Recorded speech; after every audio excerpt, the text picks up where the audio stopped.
Boa noite, amigos e amigas do canal de Piracicaba. Estamos começando mais um Entre Aspas com o Ronaldo Castilho, que é exibido todas as terças-feiras às 18h30 no @canal Estado SP. E hoje eu recebo um amigo, um homem de peso na política piracicabana. Foi prefeito do município de Piracicaba por 2 mandatos, foi também presidente da Agência Nacional da Água, deputado federal, deputado estadual, meu amigo José Machado. Boa noite, José. Boa noite. Prazer, Ronaldo, estar aqui com você. Satisfação. Eu quero começar com o podcast falando que eu estava lá, em 1988, no ginásio da Exalc, onde o Dr. Otávio Heleno Júnior, juiz na época, decreta tua vitória como prefeito de Piracicaba. Queria que você contasse um pouquinho dessa emoção de ter sido eleito prefeito em 1988 e aí foi para o primeiro mandato em 1989. Então, de fato, foi uma eleição surpreendente. Ninguém imaginava que eu pudesse ganhar aquelas eleições, né? João Herman, favorito disparado. Eu, com poucas chances. Eu diria que eu não tinha chance. No começo da campanha, eu achava, nós todos achávamos que não teria chance nenhuma. Mas aconteceram fatos durante a campanha que foram me credenciando. Eu participei de alguns debates e acho que consegui passar uma imagem, né, de credibilidade e de assertividade também. E venci o João Herman em circunstâncias, eu diria, muito peculiares, porque, como eu disse, ele era muito favorito. As pesquisas davam as na pesquisas, frente, né? Não, desde o início. Desde o início era disparado. Acontece que houve alguns fatos que foram determinando a virada. Não é? Foram determinando a virada. Eu diria que nos últimos 15 dias da campanha, eu já estava mordendo o calcanhar dele, por incrível que pareça. Né? Eu já tinha ultrapassado o Jairo Matos, sim, né, que era o segundo colocado. O Jairo Matos nessa época era deputado estadual? Deputado, meu colega na Assembleia Legislativa. Deputado estadual. Isso. Então, eu já estava próximo, mas ainda faltava a virada final, né? Que aconteceu na última semana, acredito eu. Tinha também o Faganello, né, que era vice-prefeito. Faganello era vice-prefeito. E também foi candidato a prefeito nessa eleição. Candidato a prefeito, isso. Eu me lembro que já nos finalmentes da apuração, né, e os seus correligionários e os militantes do PT, eles entraram no ginásio, ocuparam a arquibancada e ali foi uma emoção tremenda. E eu só não me lembro se o senhor foi lá. Eu não estava presente. Eu não estava presente porque me aconselharam, porque havia uma tensão muito forte. Tanto que o doutor Otávio Heleno, em um determinado momento, ele teve que subir em cima da mesa de apuração e fazer um chamado às favas, a linha, né? Ele foi muito duro, fez uma fala muito dura, pedindo para que as partes se acalmassem. Havia realmente uma tensão muito grande e aí pediram para mim não ir, para não criar esse clima ainda mais polarizado, né? Então eu estava em casa, eu estava na minha casa quando eu soube do resultado. Pelas rádios na época, né? As rádios estavam ao vivo lá, ao vivo, estúdio dentro do ginásio. Eu fiquei sabendo pela rádio. E na realidade, eu me lembro da emoção do pessoal que te apoiou, né? Que te apoiou na campanha. Eles, era um pessoal muito emotivo. E na realidade, aquela época, 1988, quando o Machado foi eleito, o voto era impresso, não existia urna eletrônica. Por isso que a apuração era tão... né, todo mundo ia, era algo diferente. Foram, né? 5 dias de apuração. Exatamente. Segunda a sexta-feira. E o interessante é que no penúltimo dia de apuração, né, eu estava um pouco na frente do João Herman. Quando se encerrou a apuração na quinta-feira, eu estava na frente do João Herman, mas era uma dianteira pequena. Né? E na sexta-feira seriam apurados os votos das urnas da Vila Resende. E era um grande ponto de interrogação. Bom, e aí? A Vila vai decidir. Né? Então eu, colado no rádio, ouvindo a transmissão da apuração, e o jornalista, não me lembro quem, relatando que a primeira urna já estava aberta e já havia sido feita a contagem, ele foi então anunciar a primeira urna da Vila Resende.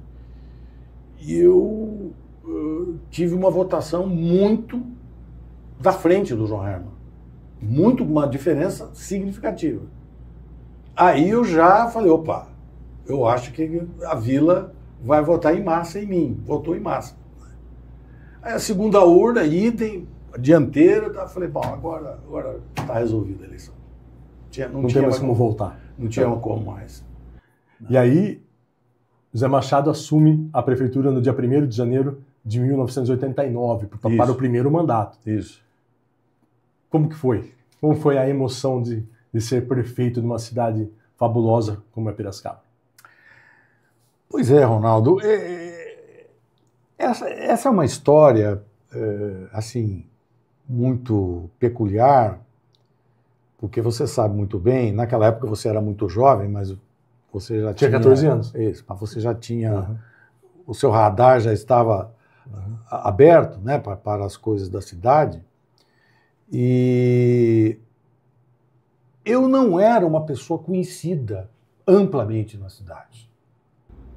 Veja que eu me mudei oficialmente para Piracicaba no ano de 1979, ou seja, 9 anos antes das eleições. O senhor era professor universitário? Eu já dava aula na Unimep, mas eu morava em Campinas. Eu estava fazendo pós-graduação em Campinas, na Unicamp. Então eu viajava para Piracicaba para dar aulas aqui em Piracicaba, na Unimep. E em 1979 eu fui convidado para ser coordenador do curso de economia. Porque até então eu dava 8 aulas semanais. Então eu viajava 2 vezes por semana para Piracicaba. Né? Mas morando em Campinas, fazendo lá o meu pós-graduação. Só que em 79 eu recebi um convite para assumir em tempo integral a coordenação do curso de economia. O que significava que eu teria que me mudar para cá, porque aí era a jornada do dia todo. Então, eu e minha companheira, minha esposa, decidimos, então vamos mudar para Piracicaba. E nos mudamos em 1979. Né? Samuel Neves, primeira casa que eu morei, até hoje, a casa está lá, passo de vez em quando em frente à casa, a primeira casa que eu morei em Piracicaba. Rua Samuel Neves, perto da Avenida Independência. Então, eu era um professor popular entre os alunos, já naquele período, já bastante conhecido dos alunos, mas os alunos eram alunos da região inteira, não eram só de Piracicaba. Então, eu diria que eu não era uma pessoa muito conhecida, muito embora eu tenha sido o primeiro presidente do Diretório Municipal do PT de Piracicaba, não é? A partir de 1981. Então eu já me apresentei politicamente para a cidade já logo na fundação do PT. E a partir daí comecei a fazer, junto com os meus amigos, meus companheiros de partido, começamos a fazer um trabalho de base, né? Para construir o Partido dos Trabalhadores aqui, enraizar o Partido dos Trabalhadores. Mas eu não era uma pessoa popular. Em 1986 eu me elegi deputado estadual. Lá em último lugar. A bancada do PT. O PT elegeu 10 deputados estaduais, eu fui o 10º. O senhor foi pela média. Mas veja, acontece que eu tive muito voto na região. Sim. Porque eu, como professor, presidente do Diretório Municipal, eu passei a conhecer muita gente da região. Santa Bárbara, Americana, Rio Claro, Limeira, Nova Odessa, Sumaré, né? Hortolândia, Capivari, Rafar, São Pedro, Água de São Pedro, Charqueada. Então eu comecei a visitar essas cidades porque nós estávamos numa época de levar o Partido dos Trabalhadores para o conhecimento público. Então eu tinha essa responsabilidade, eu assumi essa responsabilidade e, portanto, eu tive 19 mil votos para deputado estadual. Fui o 10º colocado da bancada. Mas 2/3 dos votos foram de fora de Piracicaba. Fui bem votado na capital, porque eu me formei na capital, trabalhei na capital, no Banespa, durante alguns anos, né? Estudei lá, me formei lá, então eu tinha lá um círculo de relacionamento em São Paulo, e esse pessoal, meus amigos, fizeram minha campanha em São Paulo. Eu tive quase 3 mil votos em São Paulo. Bastante. Quem que eu era em São Paulo? Não, nada, conheci um grupo pequeno, mas as pessoas fizeram a minha campanha, mesmo eu não estando lá, mesmo eu não morando lá, as pessoas levaram meu nome, minhas propostas e tal. Então, como deputado estadual, a partir de 1986, é que eu comecei a ter maior projeção em Piracicaba. Saía meu nome mais na mídia, dava entrevista, mas isso não significava que eu tinha raízes populares. Eu não tinha raízes populares em Piracicaba ainda. Né? Então, a minha candidatura, inclusive, o partido entendeu que eu devia ser candidato para mim me tornar mais conhecido. Mas não porque achava que eu tinha chance de ganhar. Eu não tinha chance de ganhar. O nosso diagnóstico era esse. Não é possível ganhar as eleições de Piracicaba. Ninguém tira do João Herman, e ainda nós estamos começando a nossa carreira, não tem chance. O João já tinha sido prefeito? Já tinha sido prefeito, e um bom prefeito, no meu entendimento. Embora o João perdeu para mim por conta da rejeição que ele tinha, sobretudo nos estratos médios da população, na elite, chamada elite, Piracicaba, mas ele era muito popular. Sim. O João fez uma gestão muito voltada para a periferia da cidade, tanto na área de saúde, educação, né? O João eu considero o João um bom prefeito, foi um bom prefeito, marcante, no meu modo de ver. O problema é que o João tinha um temperamento, né? Explosivo, ele não tinha papa na língua, e ele contrariava muita gente, as pessoas tinham o nariz torcido para ele, né? E eu, né, com a cara de professor, né, com aquela postura de professor, educado, propositivo, eu fiz uma campanha propositiva, né, prudente, apesar do PT ser considerado um partido de esquerda, né, e, portanto, havia uma certa rejeição, mas as pessoas viam em mim alguém assim com capacidade de diálogo, com posições moderadas, não era nada radical, não é? Embora eu sempre, eu sou fundador do PT, estou até hoje no PT, tenho essa convicção sobre o PT, mas eu nunca fui um radical no sentido sectário, vamos dizer assim. Não é? Então essa postura, digamos assim, prudente, uma postura moderada, foi decisiva no momento em que o João tinha uma rejeição muito grande, né? E aí, por isso que eu derrotei o João. O senhor acha que o voto útil, o senhor ganhou as eleições por causa do voto útil? Não deixa de ser voto útil, né? As pessoas não queriam o João. As pessoas não queriam o João. E o Jairo não tinha penetração popular também. Ele era um homem respeitado. Era mais elitizado, né? Era um homem respeitado, mas ele circulava em camadas mais conservadoras da cidade, etc. Mas ele não era uma pessoa popular, né? Então, mas ele era o adversário direto do João, não era eu. Ocorre que houve uma guinada. Uma reviravolta. Houve uma reviravolta. Há um mês antes da eleição. Mais ou menos um mês antes da eleição, houve uma virada. Porque eu ganhei do João Herman num debate na TV Campinas. Foi uma coisa inusitada. O João me subestimou, né? E eu enfrentei ele e ganhei o debate. No dia seguinte, eu sentia na rua que tinha ganhado o debate. No dia seguinte. Pela reação da população. Pela reação da população.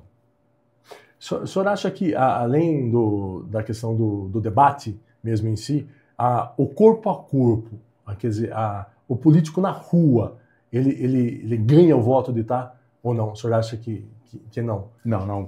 Eu acho que o bom político tem que estar frente a frente com a população.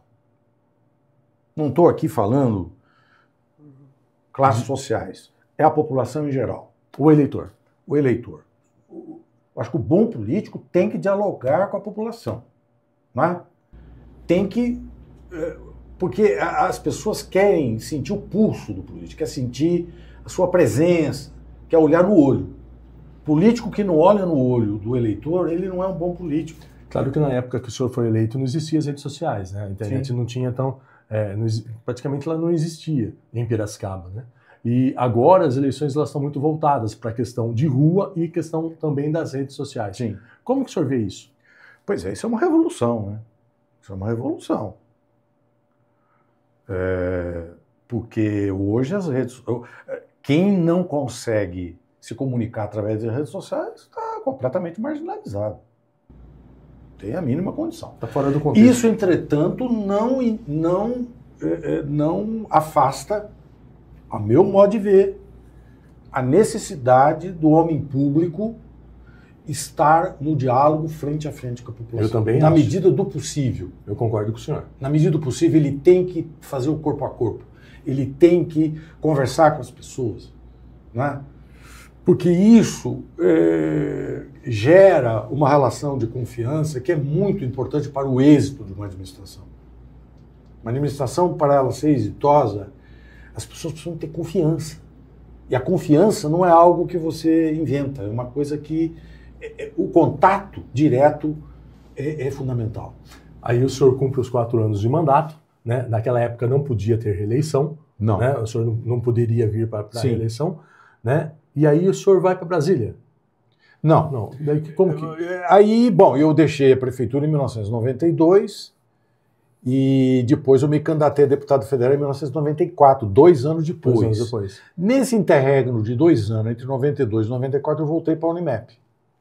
O professor Almir de Souza Maio, que era o reitor, me acolheu, dizendo, não, nós queremos você aqui para nos ajudar. Então eu assumi uma função de assessoria na Unimep e dando aulas também. Né? E eu continuei dando aulas. Então, esse interregno de 2 anos, eu fiquei praticamente dedicado à Unimep. E aí depois o senhor sai como candidato? Aí em 1994 me elegi deputado federal. E aí vai para Brasília? Aí vou para Brasília, né? Fico 4 anos com o mandato de deputado federal. Em 1997 fui líder da bancada. Né? Eu tive uma experiência... Na época era o Fernando Henrique Cardoso. Fernando Henrique Cardoso. Fernando Henrique Cardoso. Prefeito, no seu primeiro mandato, qual que foi o maior desafio que o senhor encontrou e foi superado? Olha, Ronaldo, o primeiro desafio, que eu acho que isso é marcante, é que naquele período o país estava passando por uma crise, inflação galopante, uma dificuldade enorme do ponto de vista financeiro, orçamentário. Quer dizer, a prefeitura, o país estava vivendo uma crise econômica. Não é? Então, por exemplo, o primeiro grande desafio que eu enfrentei de cara, o primeiro grande que já eu tive que resolver, foi o problema do SEMAI, da empresa de autarquia de saneamento de Piracicaba. Por quê? Porque, por razões, sabemos lá quais, mas o prefeito Adilson Maluf, ele estava com dificuldades para atualizar as tarifas de água. Esse é um dilema do homem público. Porque você está vivendo uma situação de inflação e você aumentando o preço da água. Tá? Isso geraria, evidentemente, impopularidade diria, mal-estar, justamente no momento de eleição. Então, no último ano, abriu-se uma defasagem na tarifa de água do SEMAI. Portanto, o SEMAI não tinha receitas suficientes para arcar com as despesas de operação e manutenção do sistema de saneamento de Piracicaba. Então, quando eu assumi, esse foi o primeiro desafio. Quer dizer, eu tinha que atualizar a tarifa. Mesmo à custa de críticas, de achar que eu estava punindo a população, aumentando a tarifa. Na época, o prefeito era obrigado, por lei, a enviar um projeto para a Câmara Municipal pedindo autorização para aumentar a tarifa. O prefeito não tinha prerrogativa de aumentar a tarifa por decreto. Ele tinha que mandar projeto de lei. E a Câmara, evidentemente, não gostava também. Porque, no fim, se ela aprova, se os vereadores aprovam, também eles vão receber críticas da população. O bônus, né? O bônus e o bônus. Pois é. Mas o fato é que a prefeitura estava tendo que cobrir o rombo do SEMAI. Então eu tinha que tirar dinheiro do orçamento da prefeitura, que já não era um orçamento assim tão forte, e socorrer o SEMAI. Agora, o SEMAI é uma autarquia.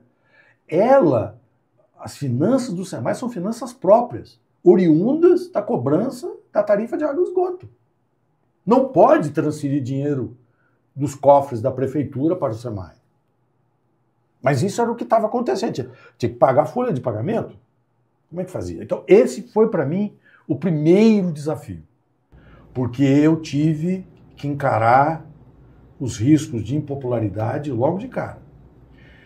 Mas eu fui, assim, dentro daquilo que eu acreditava, dos princípios que eu acreditava, eu abri um debate com a sociedade. E coloquei o problema. Falei, eu estou com um problema. Eu preciso tomar uma decisão e eu vou tomar a decisão. Entretanto, eu quero prevenir a população, eu quero que a população, com toda a transparência, saiba que nós precisamos resolver o problema do SEMAI. E que, portanto, é inevitável o reajuste das tarifas. E aí, Ronaldo, o problema não era reajustar a tarifa para cobrir o passado. O problema é que nós estávamos com uma inflação de 10% ao mês, não é 10% ao ano. Naquela época o José Sarney era o presidente. Né? Tinha acabado de sair de uma ditadura militar, uma eleição indireta. Para você ter uma ideia, havia dois integrantes do primeiro escalão do meu governo. Um era o presidente do SEMAI, o Hugo Lene, e o Eduardo Janetti, que era o secretário de planejamento. E o que aconteceu era o seguinte: todo mês eles batiam na minha porta, no meu gabinete, né? Com a planininha debaixo do braço. Prefeito, o senhor tem que aumentar a tarifa. Rapaz, aumentar a tarifa todo santo mês. E os jornais, manchete, prefeito, reajusta a tarifa. As rádios, mesma coisa. Pessoas batendo no prefeito, que está aumentando a tarifa, Ou quem está pagando isso é o povo. Então, era uma situação, eu diria, essa situação era, sim, a principal dor de cabeça minha. Mas nós conseguimos convencer a Câmara, propus aos vereadores o seguinte: deem para mim a prerrogativa, se vocês não querem decidir, eu entendo. Me deem a prerrogativa de fazer o reajuste por decreto. Eu mando um projeto de lei e vocês aprovam e eu vou assumir a responsabilidade de aumentar a tarifa. A responsabilidade é minha. Quero dividir com vocês. Se eu for aumentar a tarifa para além da inflação, aí eu mando o projeto. Aí sim. Mas até a inflação, a responsabilidade é minha. E Ronaldo, eu vou dizer uma coisa para você, isso nos meus 2 mandatos, né? Eu sempre tive comigo o seguinte: o prefeito tem que ser simpático, o prefeito tem que ser uma pessoa de diálogo, né? Mas se é uma coisa que eu rejeitei, sempre foi a demagogia. Se tem que decidir, Tem que decidir. tem que decidir. Doa quem doer. Porque tem que tomar decisão. O prefeito não pode ficar em cima do muro. Eu não podia deixar o SEMAI naquela situação. Porque o que iria acontecer se o SEMAI entre em decadência, em capacidade de investimento e tudo? Não vai ter água e esgoto na cidade, não vai ter tratamento de água. Vai ser a falência do sistema de tratamento de água, vai faltar água. Tanto que, de fato, ao longo dos anos, nós fomos equacionando, porque havia bairros que a água não chegava.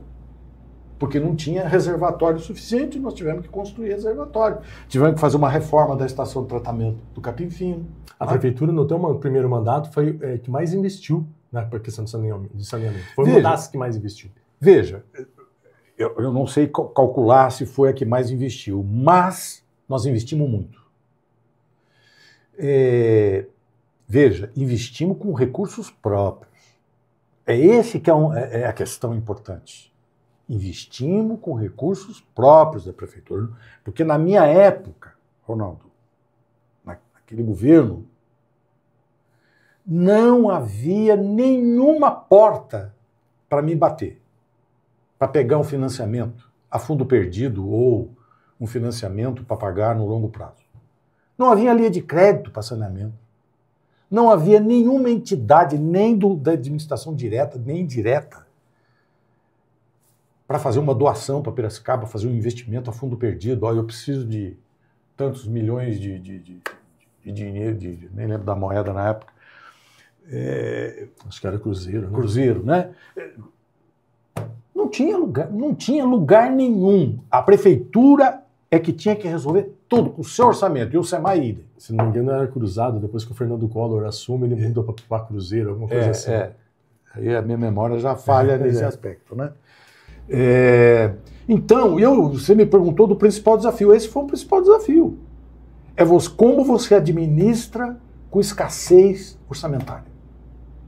Numa inflação galopante, que você precisava todo mês atualizar a tarifa de ônibus e a tarifa de água. E eu tinha clareza de que eu não poderia transferir essa responsabilidade para ninguém. A responsabilidade era minha. Eu é que tenho que decidir, mesmo que eu sofra ataques, mesmo que eu sofra desgastes, mas essa é a missão do prefeito. O prefeito não pode, de maneira alguma, negligenciar disso, sob pena, porque se não fizer isso, o que vai acontecer é o sacrifício das políticas públicas. Você não vai ter dinheiro para fazer nada. E depois disso, então, o senhor volta para a Unimap, depois que termina o mandato, o senhor volta para a Unimap, só para a gente recapitular. Sim. E aí depois o senhor se elege a deputado. Sim. E depois disso? Então, depois disso eu me reelegi deputado em 98. Correto. Como deputado, eu assumi algumas bandeiras de interesse da cidade, né? Uma delas foi a defesa do setor sucrocoleiro. Eu fui um dos fundadores da Frente Parlamentar de Defesa do Setor Sucrocoleiro. Também defendi o setor têxtil da Americana, que estava quebrando, né? Com muita dificuldade. Então eu procurei entrar em contato com as entidades representativas desses segmentos e procurei repercutir na Câmara dos Deputados os pleitos desses setores, né? No nosso caso, em particular, porque Piracicaba é um centro açucareiro, né, de produção de álcool e açúcar, né? Então, esse foi um trabalho muito árduo que eu fiz, né? E eu diria até bem sucedido, porque ali se inaugurou um período, né, de defesa do pró-álcool, e depois veio o carro a álcool. Sim. Então tem toda uma trajetória aí que eu estive envolvido no seu nascedouro. Nessa época, Piracicaba era bem representada, né? Tinha alguns deputados, né? Tinha o senhor, o João Herman também era deputado, o Tami era deputado, sim, né? Foi uma das épocas que Piracicaba teve mais representantes, sim, em Brasília. Sim. Sim. Agora faz um tempinho aí que já não, pois é, não consegue eleger ninguém. Infelizmente, né? Então eu me reelegi em 98, e aí em 2000 eu me candidatei a prefeito novamente. Fui eleito no primeiro turno, Não é? Nessa época já tinha a questão do primeiro e segundo turno. Já tinha segundo turno. O senhor venceu? Venci no primeiro turno. Não, mas quem que eram os candidatos, né? Era o Humberto de Campos, que era o prefeito na época. Ele foi candidato à reeleição, mas... podia, né? Nessa época já podia a reeleição. Isso. O Vanderlei Dionísio foi candidato também. Quem mais? Não me lembro. Era o Vanderlei Dionísio e o Humberto de Campos eram os principais candidatos na época. E aí o senhor vem para o segundo mandato. Sim. Qual foi o desafio do segundo mandato? Olha, foi... Já era uma outra Lógico, época, era outra conjuntura, mas conjuntura de crise também, por incrível que pareça. Em 2003, o Lula começa o primeiro mandato do Lula, mas o Lula, nos 2 primeiros anos de governo, até 2004, o Lula deu um tranco na economia. Né? O ministro era o Palocci e eles resolveram fazer um ajuste na economia para estancar a crise. Isso significou o quê? Que não tinha verba também. Então eu não me beneficiei do governo Lula. Eu apresentei projetos para o governo Lula, porque havia possibilidades de apresentar projeto no Ministério das Cidades, por exemplo. Né? Eu apresentei projeto para casas populares no Ministério da Cidade. Então, os dois últimos governos, os 2 anos de governo do segundo mandato, né, com o presidente Lula, eu tinha diálogo em Brasília, mas eles não tinham o que me oferecer. Tinha recursos. Não tinha recursos ainda. Depois vieram recursos em profusão. Depois é o PAC, entra o Programa de Aceleração do Crescimento, aí tinha dinheiro para saneamento, tinha dinheiro para obras urbanas, tinha dinheiro para um monte de coisa. Descobri Minha Casa Minha Vida, né? Minha Casa Minha Vida, aí foi um abraço, mas eu não peguei esse bom momento. Então eu peguei o momento da Lei de Responsabilidade Fiscal, arroxo sobre o gasto público, uma dificuldade enorme para investir. Então foi eu diria que, comparado ao primeiro governo, embora nós tenhamos feito coisas importantes no segundo governo, eu quero dizer que eu não me arrependo e não tenho nenhum mal-estar em falar do segundo governo. Eu perdi as eleições, mas eu perdi as eleições fazendo um bom governo. Porém, com problemas de popularidade, porque havia uma demanda reprimida. Porque não tinha recurso. Havia também uma memória do primeiro governo, Zé Machado, prefeito do Popular, que tem, né, vai dar uma atenção, e eu não conseguia dar a atenção merecida porque não havia condições de eu atender as reivindicações. Né? Então, o governo realmente foi um governo difícil, mas tomamos decisões importantes que estão até hoje ainda na memória, né, quer dizer, da população, porque eu não abandonei a minha maneira de ser, mesmo com a experiência de deputado, porque quando você vai para a Câmara dos Deputados, você entra num ambiente de negociação política, então isso pode trazer para você, quem sabe, uma característica que eu não tinha, né? Que é a característica do político, do chamado político assim, oportunista, demagogo, né? Mas eu, felizmente, eu jamais abandonei a minha postura de austeridade. Eu era uma pessoa, como prefeito, eu fui uma pessoa que procurava fazer uma administração de portas abertas, tanto que o meu gabinete vivia lotado de comunidades que iam lá reivindicar, né? Audiências, 2, 3 audiências para bairro por dia, fora as visitas que eu fazia aos bairros, participava de reunião do centro comunitário, participava das reuniões do orçamento participativo. Então eu fui um prefeito que estava junto com a população. Junto com a população. Mas a população estava insatisfeita. Estava insatisfeita porque tinha demandas reprimidas, que eu não conseguia atender, infelizmente. Né? E as circunstâncias políticas a perspicácia do Barzas, que se apresentou como meu adversário, do próprio Roberto Moraes, que começou como favorito, depois ele perdeu terreno. Aconteceu a virada, né? Porque o Roberto estava muito na frente. Muito na frente, né? Porque ele, como era uma pessoa popular, radialista. Por ser radialista, essa coisa toda, né? Então ele tinha uma condição ali de competitividade muito alta, né? E eu, infelizmente, não consegui, né? Não consegui sustentar como deveria uma posição competitiva e perdi as eleições. Mas eu deixei um legado. Eu acho que isso hoje é o que me conforta, né? Eu deixei um legado para a cidade de Piracicaba. E além do que, o senhor é muito respeitado na cidade. Porque no segundo mandato, por exemplo, eu elaborei o projeto Beira-Rio, que depois teve continuidade no Barzas e no Gabriel. Depois do Gabriel é que o projeto Beira-Rio entrou em decadência. Eu criei o Instituto de Pesquisa e Planejamento, o IPLAP, que o Luciano extinguiu. No meu modo de ver, é uma decisão erradíssima. Por quê? Porque quando eu criei, Ronaldo, o Instituto de Pesquisa e Planejamento, o que eu estava pensando? No planejamento de Estado. Não em planejamento de governo. Eu estava pensando no futuro. Porque o que eu imaginava? Que o Instituto fosse composto por técnicos de alto nível que, independentemente do mandato de quem estivesse na prefeitura, esse quadro de funcionários, de servidores, pensassem a cidade, os grandes problemas estruturais da cidade, fizesse a gestão estratégica do plano diretor de desenvolvimento, plano urbanístico, né? Esse foi o... E eu me inspirei em Curitiba.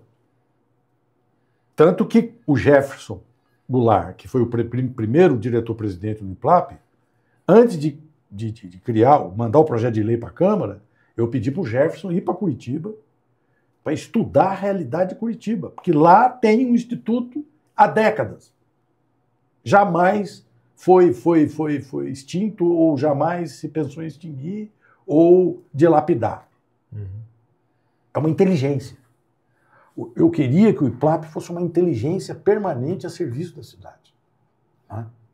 Muda governo, mas o IPLAP está lá. Continua lá. Fazendo o seu trabalho de pensar a cidade. Assim, a modernidade. Aprender com as experiências internacionais, com as melhores experiências nacionais e procurar ser vanguarda. Tá? Essa é uma questão que para mim é fundamental numa administração, né? Ela tem que procurar ser vanguarda. Se ela vai ser ou não, é outra história, mas ela tem que procurar ser vanguarda. Ela tem que estar na frente do seu tempo. Você tem que olhar para o futuro. Não é só tocar o dia a dia, tapar buraco, cortar mato. Isso é atividade corriqueira da prefeitura, que você tem que fazer bem feito, né? Mas a cidade, ela não só tem um passivo que precisa ser equacionado sempre tem um déficit, mas você precisa pensar numa cidade que proporcione qualidade de vida, uma cidade moderna, né? E isso, na medida que a cidade vai crescendo, os problemas urbanos vão se tornando mais complexos. E você precisa ter uma inteligência com capacidade para equacionar e fazer com que esse crescimento seja harmônico e não caótico. A cidade que vai crescendo a olho vai virar o caos. Por exemplo, eu sou contra, né, já me manifestei sobre isso, é você ficar abrindo o perímetro urbano. Você vai ampliando o perímetro urbano e vai expandindo a cidade para cada vez mais longe. Quanto mais você joga bairros distantes, você vai ter que levar água para lá, você vai ter que levar transporte, você vai ter que levar saúde, você vai ter que levar educação. Ora, isso acaba sufocando o orçamento da prefeitura, que ela não tem condições de ficar atendendo dessa forma. Então você precisa dar mais densidade na cidade. A cidade tem que ser mais densa. E tudo isso tem que ser planejado. E tudo isso tem que ser planejado. E não planejar em cima da perna. Você precisa planejar com uma boa técnica, com ciência por trás. Com profissionais qualificados. Qualificados e permanentes. Esse é o problema. Os servidores têm que ser permanentes. Não pode ser servidores comissionados. Acaba a prefeitura, ele vai junto, vai embora com o prefeito. Aí ele leva embora toda a inteligência junto. Toda a expertise. Toda a expertise. Não, nós temos que ter um quadro permanente. Então, eu, assim, com todo respeito ao Luciano, não tenho nenhuma controvérsia pessoal com ele, mas ele, quando ele extinguiu o IPLAP, eu escrevi um artigo duro, criticando, porque eu acho que foi uma medida absolutamente errada. E eu acho que Piracicaba, hoje, uma cidade de 500 mil de habitantes, não pode prescindir de um organismo de Estado com inteligência capaz de equacionar os grandes gargalos e prevenir gargalos para o futuro. Acho que isso é fundamental. Depois que o senhor sai da prefeitura, o senhor vai para Brasília e assume a presidência da ANA? Isso. Eu já no último ano, já derrotado como prefeito, em 2004, a ministra Marina me liga e me convida para a presidência da ANA, que estava em processo de vacância. Porque o presidente da ANA, na época, estava indo para a ANEEL, para outra agência reguladora. Então, ia vagar a presidência da ANA e a ministra Marina me convidou, né? E eu, depois de pensar detidamente sobre o desafio de me mudar para Brasília e tal, etc., eu acabei aceitando, né? Aí tive que passar pela sabatina no Senado. E aí eu tive um mandato tampão de 1 ano. Porque o que estava saindo, faltava 1 ano para ele completar o mandato, então eu completei o mandato dele. Depois eu fui para um segundo mandato, aí fui de novo para a sabatina no Senado, e aí fiquei mais 4 anos. Com a sua experiência de prefeito, o senhor assumiu a presidência da ANA. Como foi essa transição de gestão? Primeiro na questão do prefeito ser municipal e depois já estar no organismo federal, né? Porque muda um pouco, né, o conceito de trabalho. Veja, Ronaldo, veja só, por que eu fui convidado para ser diretor-presidente da ANA? Né? Na época, isso causou assim, uma certa perplexidade em alguns segmentos, sobretudo segmentos de oposição ao governo Lula. Tá? Por quê? Porque eu era um homem da política. Deputado, prefeito. E a ANA, a Agência Nacional de Águas, é um órgão técnico. Entre aspas. Depois eu explico as aspas. Depois eu explico as aspas. É uma agência reguladora. Em tese, ela não pode... Ela é uma agência de Estado, ela não é uma agência de governo. Tanto que ela tem autonomia. Sim. Ela tem autonomia. Né? Ela age de acordo com a legislação que instituiu a ANA e a legislação que instituiu a Política Nacional de Recursos Hídricos. Eu votei ambos projetos. Encaminhei favoravelmente a aprovação tanto da Política Nacional de Recursos Hídricos em 1997, como a criação da ANA no ano 2000, foi com o meu voto. Tá? Eu voto na minha bancada porque eu convenci a bancada de que era necessário apoiar. Então, eu entro num órgão que tem era uma agência nova, uma agência, você vê, a agência foi criada no ano 2000, ela começou a funcionar em 2001. Em 2004, 2005, eu já vou para a Agência Nacional de Águas. Então, era uma experiência diferente. Mas eu fui convidado pela ministra Marina, não porque ela me conhecesse longamente antes. Nós nos conhecíamos, mas não éramos pessoas assim, de um relacionamento mais próximo. Né? Mas ela foi convencida, porque a atuação que eu tive como prefeito de Piracicaba no primeiro mandato, quando eu liderei a criação do consórcio intermunicipal das bacias dos rios Piracicaba e Capivari, me projetou nacionalmente. Porque o consórcio foi uma iniciativa emblemática naquela época. Né? A ponto, era o governador Fleury, eu, acompanhado de alguns prefeitos já com o consórcio constituído, fomos a São Paulo uma audiência com o governador para pedir para ele sancionar a Lei Estadual de Recursos Hídricos em Piracicaba. E ele topou. Tanto que a Lei 7663, que é a lei que institui a Política Estadual de Recursos Hídricos, que é anterior à Política Nacional. A estadual é de 92. A federal é de 97, 5 anos depois. Então a estadual foi aprovada primeiro. O governador Fleury sancionou, promulgou essa lei na Câmara Municipal de Piracicaba, num ato público que nós fizemos lá. Você vê o prestígio do consórcio. E isso projetou o senhor a questão do consórcio. Porque as pessoas lá em Brasília, os servidores da ANA, que acompanhavam a minha trajetória aqui, a minha trajetória no comitê de bacia, porque já havia um comitê de bacia funcionando em Piracicaba, o presidente era o prefeito de Rio Claro, meu companheiro, meu amigo, eu era também da diretoria do comitê, e nós atuamos juntos para construir o comitê juntos, então eu tinha um papel no comitê de bacia.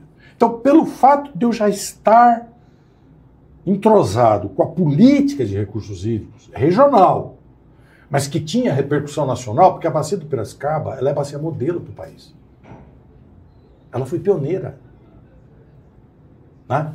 Então, esse pioneirismo me projetou nacionalmente em alguns circuitos, porque a política de recursos hídricos não é uma política popular. Nesse circuito técnico, na área de recursos hídricos, o meu nome já era conhecido. Então, graças a isso, a Marina me convidou. Então, eu entro na ANA com um currículo consolidado, com respeitabilidade. Fui muito bem recebido na ANA pelos diretores que lá estavam, pelos servidores de carreira. Né? É uma instituição que tem uma equipe técnica de altíssimo nível, né? E é uma diretoria colegiada, eu não era o presidente sozinho, são 5 diretores, eu era o diretor-presidente, mas tinha os outros 4 diretores também, que tem que passar pelo crivo da sabatina, então eles também têm mandato, né?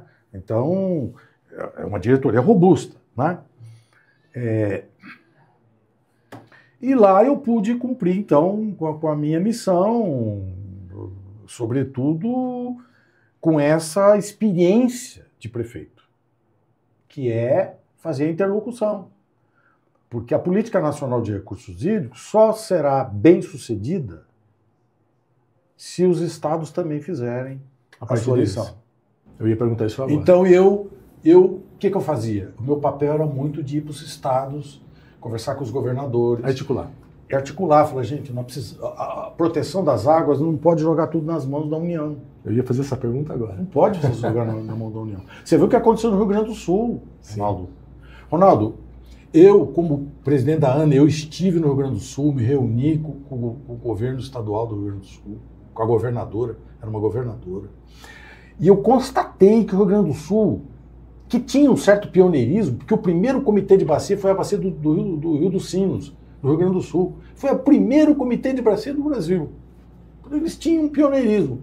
Entretanto, o Estado, o governo do Estado, não investiu em política de recursos hídricos. Tinha uma estrutura, tinha lá um departamento que cuidava de recursos hídricos, que tinha 3 funcionários. Como é que vai cuidar de uma política de recursos hídricos? Você tem que regularizar o uso, você tem que administrar os conflitos pelo uso da água, garantir os princípios da política de recursos hídricos. Isso exige equipe, competência técnica, estrutura. E o Estado não tinha naquela época estrutura. E não tem ainda. Não é à toa que na crise que teve agora de inundação de Porto Alegre, aquela hecatombe que aconteceu em Porto Alegre, no Rio Grande do Sul, o setor de recursos hídricos não sabia o que fazer, porque não tinha capacidade, não tem estrutura. Então, essa é uma realidade que ainda persiste. Nós estamos vivendo uma crise da Política Nacional de Recursos Hídricos. Estamos vivendo uma crise. Né? Mas no meu tempo, eu diria que eu vivi um dos períodos de auge da ANA. Não por minha causa, mas porque a ANA era um jovem, quadros técnicos de excelência, ela tinha muita independência e, portanto, ela podia cumprir sua missão a contento. E eu, como diretor-presidente, fiz um papel de articulação. Sobretudo, eu acho que esse foi a principal tarefa minha, foi convencer os governadores. Em alguns estados logramos isso, outros não. Mudando um pouquinho de assunto, nós vivemos uma polarização de uma boa época entre PSDB e PT. Era uma polarização partidária. Sim. Ela não era uma polarização de direita e esquerda, certo. Ou extrema-direita ou extrema-esquerda, ou centro.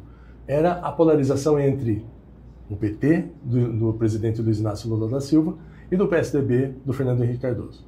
Sim. Com a vinda do Bolsonaro para a presidência, criou-se essa polarização que não é mais partidária. Ela passa a ser de direita e esquerda, extrema-direita e até o centrão que governa praticamente. Como que o senhor avalia essa mudança de cenário de não ter mais a questão partidária na polarização e sim a questão política ideológica? Olha, eu vejo com muita tristeza, com muito desalento ver uma polarização desse nível, né? Onde se destila ódio, onde se destila muito mais palavreado do que propostas, né? Veja, a Dilma perdeu o mandato, teve o impeachment da Dilma, e entra Michel Temer, né? E depois entra Jair Bolsonaro. Jair Bolsonaro entra com essa história de um mito, né? Era um mito. E a política, como tal, ela perdeu qualidade, porque não tem debate de ideias. O que tem é acusações. Não é? Então, isso é um prejuízo enorme para o país. Eu acho que nós estamos superando, viu, Ronaldo? Acho que estamos superando esta etapa. É bem verdade que a extrema-direita cresceu no mundo todo, né? Ela cresceu. Cresceu na Europa, cresceu na América. Veja que o Milei ganhou a eleição legislativa ontem, na Argentina. Isso é uma realidade, mas isso faz parte da democracia. Sim. Disputa a eleição, você ganha, você perde. Sim. É o povo que decide, é a soberania popular. Até aí tudo bem. Até aí tudo bem. É democracia. Isso é democracia, né? Agora, o que nós precisamos tomar cuidado é para que isso tudo não vá para o ralo, né? Por isso que tem sido muito importante a luta pelo Estado Democrático de Direito no Brasil, né? Porque a democracia é o regime que nós escolhemos, que está na Constituição de 88, nós superamos a ditadura militar, o país vira um país. E hoje é uma referência democrática o Brasil. Até mais que os Estados Unidos. Até mais que os Estados Unidos. Né? A Constituição dos Estados Unidos é uma Constituição atrasada. Arcaica. Não que tenha perdido vivacidade. Você vê que está havendo disputa lá nos Estados Unidos. O povo está indo para a rua. Não é? Milhões de americanos estão indo para a rua. Quer dizer, os americanos não são... Algo assim, que não acontecia antes. Os americanos são seres humanos, são pessoas inteligentes. Então, eles não vão também aceitar de cabeça baixa ou calados a maneira como o Trump quer governar os Estados Unidos. Né? Então, está havendo uma reação. Veja, no país que era considerado exemplo para o mundo. De democracia. Para o mundo. E vejamos estamos assistindo isso. Então, eu penso assim, eu acho que nós temos que fazer triunfar a democracia. E para isso nós precisamos de instituições fortes, né? Instituições fortes,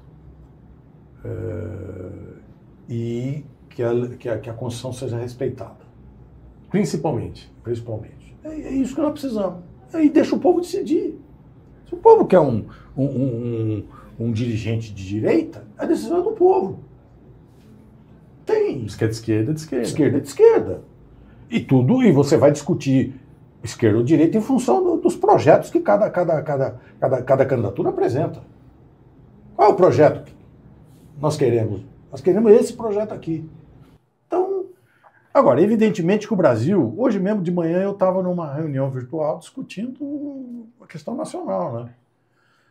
Porque esse é um assunto que me interessa como cidadão e como alguém que teve uma trajetória política, embora eu não esteja hoje disputando mais nada, mas eu tenho procurado acompanhar, tenho procurado de alguma forma contribuir modestamente, né, para que a gente supere uma situação de anomia política para o triunfo da democracia e, quem sabe, a gente consiga, o mais rápido possível, enxergar o Brasil 30 anos na frente. Nós não podemos também, Ronaldo, só pensar no dia a dia. É o dia a dia. Esse rame-rame do dia a dia não dá. Uma nação não vai para frente desse jeito. Tem que projetar o futuro. Então, aí as pessoas querem, às vezes, entender por que a China chegou onde chegou. Tá bom, meu amigo, mas você quer entender? Acontece aí, na China tem um projeto nacional. A China saiu era um país feudal até 30 anos atrás. Hoje, os trens de alta velocidade. Rapaz, a China hoje é atravessada de ponto a ponto com trem a 400 km por hora, Ronaldo. Então, por quê? Aí uns falam, não, mas lá é porque lá manda o Partido Comunista, não sei o quê. Não sei se é isso, o que seja. O fato é que a democracia tem que ter a mesma capacidade que a China alcançou. Senão a democracia não serve para nada. Se a democracia não for capaz de colocar um país na rota do desenvolvimento de alta qualidade para o nosso povo, então para que serve a democracia? Para que serve? Não serve para nada. Então nós temos que qualificar a democracia e erigir um projeto nacional. Aliás, isso está na Constituição. Está na Constituição isso. Né? Porque nós temos que sair dessa coisa do curto prazo. Nós ficamos discutindo todo dia, taxa de juros, é não sei o quê, é corrupção, é não sei o quê, é papapá. Mas, meu Deus do céu, nós não saímos dessa camisa de força, não é possível. Hoje, quando você olha o mundo que está em erupção, né? Você vê, pô, é a indústria 4.0, é alta tecnologia. E nós vamos ficar amarrados na baixa tecnologia? Nós vamos ficar amarrados nessa coisa do ajuste fiscal que não termina nunca? Sabe? Como é que nós vamos sair dessa armadilha? Nós estamos numa armadilha. Como é que pode um país viver com taxa de juros de 15% ao ano? Não é possível. Ah, mas tem que fazer austeridade fiscal, que é o que a gente ouve. Tá bom, meu querido, mas como? Vou fazer austeridade fiscal em cima do quê? O que você quer que eu faça? Você quer que eu economize dinheiro na saúde? Não dá, não dá. Você quer que eu tire dinheiro da educação? Também não. Também não dá. Você quer que eu abandone os idosos? Não dá. Abandone as crianças? Não dá. Como é que eu combato queimada? Como é que eu combato inundação? Agora nós estamos em época Nós estamos em época? Não. Estamos na era das mudanças climáticas.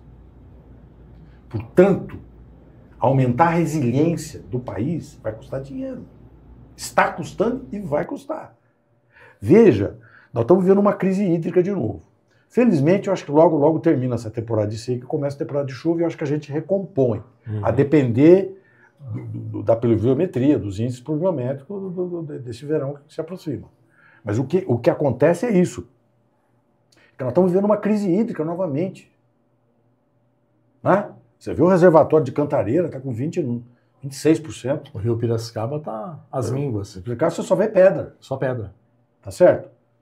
Então, são desafios que o país tem que enfrentar e não podemos botar só no ombro do presidente da República, ou no governador, ou do prefeito. Isso é tarefa da sociedade como um todo. Por isso que eu defendo que a democracia não pode ser uma democracia liberal apenas. Tem que ser uma democracia participativa. Você tem que estimular a participação popular. A participação popular. Nos conselhos, nas conferências.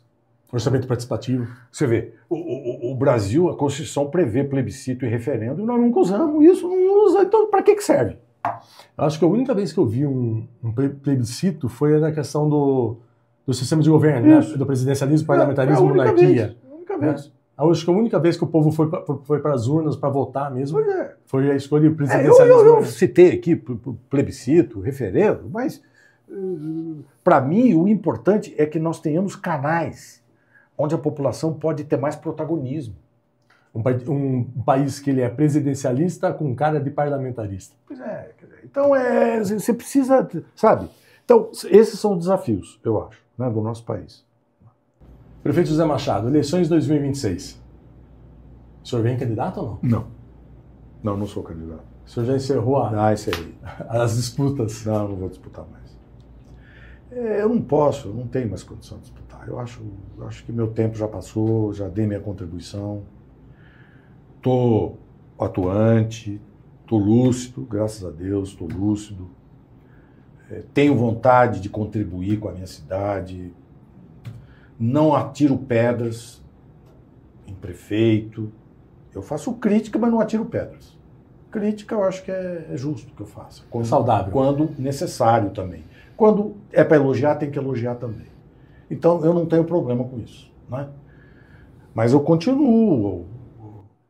Estou aqui com você hoje. Né? Na verdade, eu estou aqui exercitando minha militância. Sim. Eu estou falando o que eu penso para você. Exatamente. Não é?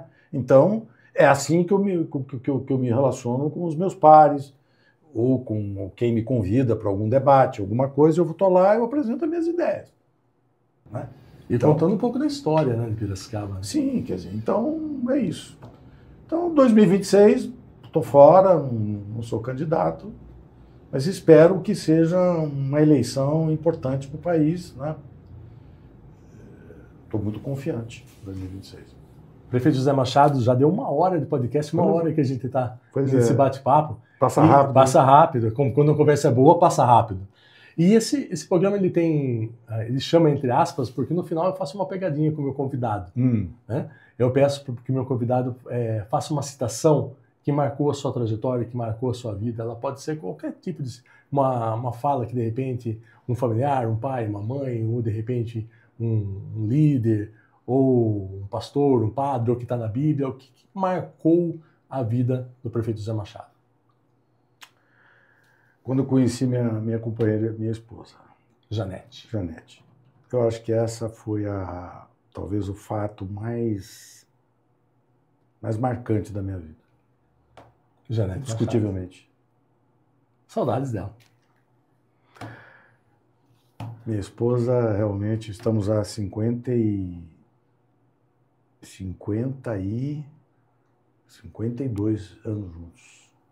Olha que benção. Casados. 3 filhos, 4 netos. E assim a gente caminha.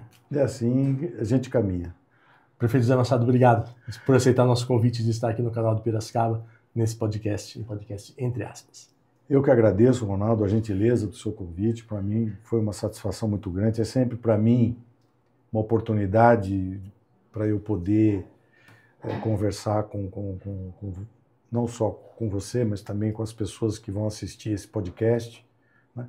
Para as pessoas poderem também saber que eu estou por aqui, estou na luta e, na medida do possível, lúcido. Que bom. Um prazer. O prazer foi meu. E o Entre Aspas com o Ronaldo Castilho vai ficando por aqui. Nós voltamos na próxima terça-feira. Fiquem todos com Deus. Até lá.